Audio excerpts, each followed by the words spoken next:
Halo semuanya, kembali lagi di mata pelajaran informatika pertemuan ke-12. Pada pertemuan sebelumnya, kalian sudah belajar membuat proyek berupa program menghitung luas persegi. Nah, bagaimana programnya? Apakah terlalu sulit bagi kamu?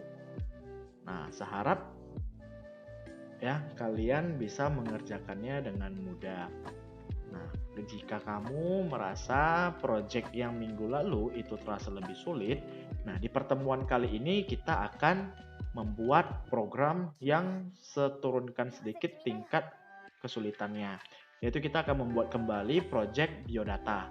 Nah, bukannya proyek biodata ini sudah kita buat di pertemuan sebelumnya. Nah, di pertemuan kali ini kita akan membuat biodata yang berbeda dengan pertemuan sebelumnya. Nah, apa bedanya? Di pertemuan-pertemuan sebelumnya, program biodata kemarin itu kan sudah kita berikan nama, kelas, dan umur kamu di bagian perancangan programnya. Jadi di bagian perancangan program itu sudah diisi dengan nama kamu, kelas kamu, dan umur kamu. Nah, ya kan? Jadi di pertemuan kali ini, proyek biodata yang kali ini, kita tidak mengisi nama kamu, kita juga tidak mengisi kelas kamu, dan juga kita tidak mengisi umur kamu. Jadi ini kita akan membuat tempat untuk menginput, ya. Jadi komputer itu akan menyimpan nama ataupun inputan yang kamu masukkan. Jadi komputer itu akan mengingat dan juga memanggilnya kembali. Jadi apapun yang kamu input itulah yang akan dipanggil. Seperti itu. Nah, daripada menunggu terlalu lama, kita langsung saja ke project pertemuan kali ini. Nah, sebelum kita mulai praktek, saya akan munculkan hasilnya terlebih dahulu. Nah, untuk hasilnya kita bisa melakukan input dan juga kita juga bisa mencetak hasil yang kita input. Nah, berikut ini adalah contohnya. Masukkan nama, misalkan saya mau menginput nama Stephen Villario Wang, misalkan aja ya. Kemudian kelas berapa? Contohnya adalah kelas 10 MIPA 1. Nah, begitu setekan enter, nanti dia akan mencetak persis seperti apa yang saya-input, di mana nama Stephen, kemudian kelasnya adalah 10 MIPA 1. Nah, saya tekan enter nih. Nah, maka hasil yang keluar adalah halo Stephen Villario Wang kelas 10 MIPA 1. Nah, jadi apapun yang kamu input nanti, nanti dia akan cetak seperti apa yang kamu input. Nah, itu tujuan kita membuat program di pertemuan kali ini. Nah, langsung saja kita akan buat project seperti ini ya. Oke, langsung saja kita mulai. Open on create new file. Kita tekan tanda tambah file baru. Nah, di sini kita buat project 3 ya. Lalu oke kan. Nah, di sini kita buat ya program project 3 uses CRT. Kemudian di bagian sini kita deklarasikan dulu variabel yang akan kita gunakan. Nah, variabel yang akan kita gunakan itu adalah nama saja, nama, kemudian kelas. Iya, baru kita deklarasikan sebagai string. Masih ingat ya string itu untuk apa? Jadi nama dan kelas kita itu nanti memori bernama nama dan juga memori bernama kelas ini sama-sama bisa diisi oleh string. String itu adalah bisa berupa huruf ataupun angka ya. Jadi itu adalah sebuah kalimat seperti itu. Nah, kita lanjut kembali ke pembuatan program kita ya. Nama, kelas, string, kemudian kita begin. Nah, jangan lupa kita clr scr clear screen ya. Nah, lalu kita buat di sini write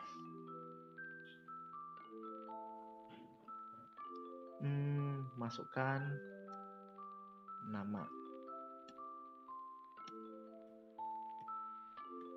Oke. Kenapa kita tidak menggunakan write len? Karena kita mau inputnya itu di sebelah kanan. ya, inputnya kita tidak mau berada di bawah. Kalau kita ketiknya read learn, maka nanti kursornya itu akan berada di bawah. Jadi kurang bagus ya. Jadi kita buat right saja supaya kita bisa menginput di sebelah kanannya. Seperti itu. Nah, kalau sudah seperti ini kita suruh dia komputer itu baca ya. Nama. Jadi cara baca coding itu seperti ini. Jadi begitu kita tampilkan,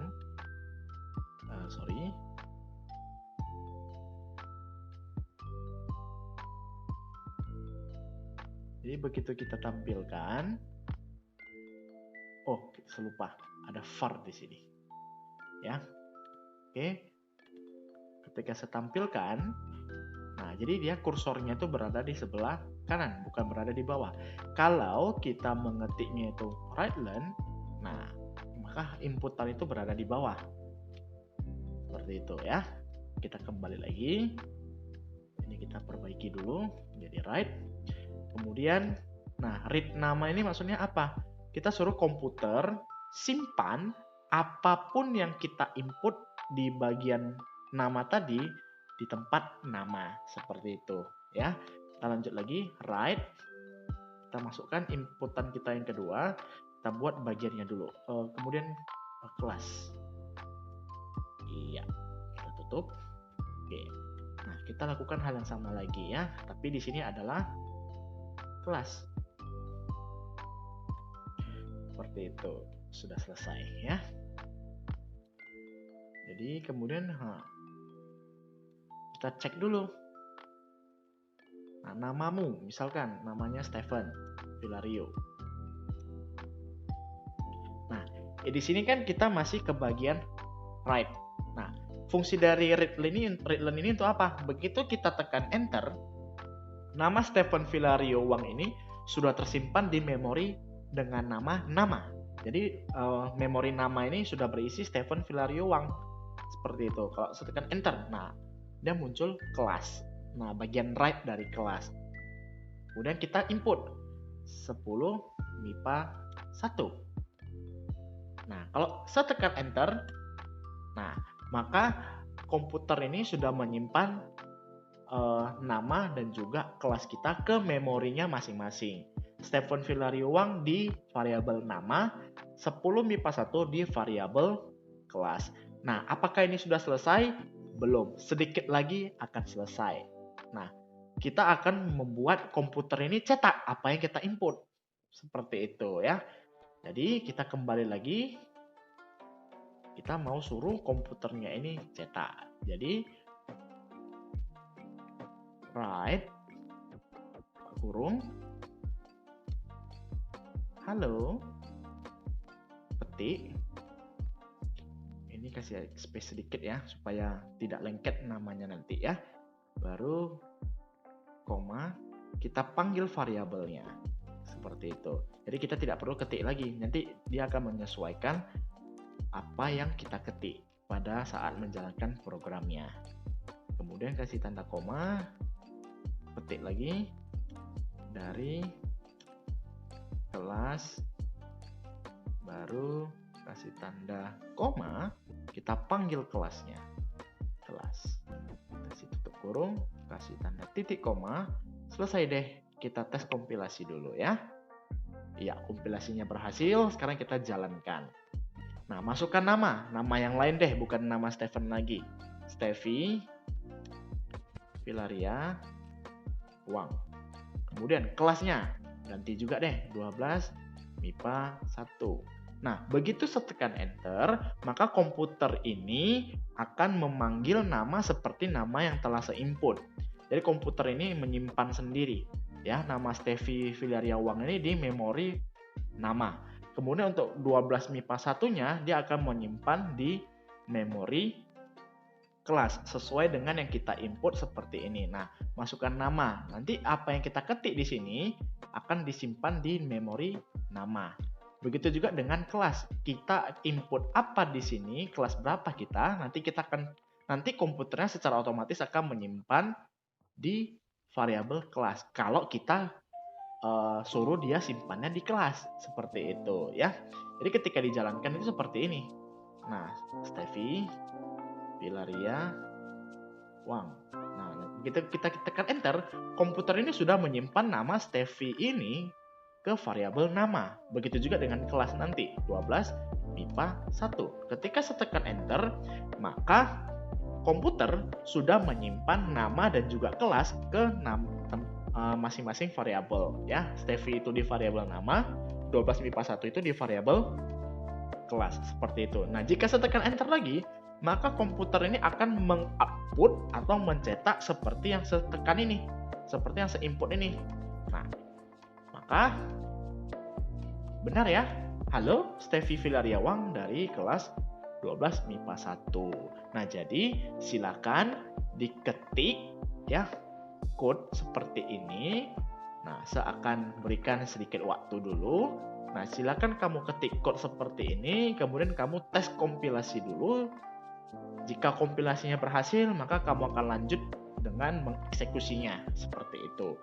Nah, ketika kamu sudah selesai code-nya, kamu jalankan, silakan kamu isi dengan nama kamu sendiri ya. Kemudian kelas sendiri. Kemudian seperti ini hasilnya. Ya, kamu screenshot hasilnya yang seperti ini, lalu upload ke Google Form yang telah disediakan oleh guru bidang studi kamu. Nah, jadi di sini saya ingatkan kembali, besar harapan kami para guru-guru kamu mengumpulkan tugas kamu. Jadi besar harapan kami para guru-guru, kalian mengumpulkan tugas sesuai dengan waktunya. Jangan menunggak-nunggak tugas yang akan mengakibatkan tugas kamu menumpuk. Ya, hargailah guru-guru kamu yang telah bersusah payah membuat video pembelajaran untuk memberikan kamu ilmu, supaya ilmu-ilmu ini nanti akan menjadi bekal kamu di masa depan kamu. Akhir kata, sampai jumpa pada pertemuan berikutnya. Bye-bye.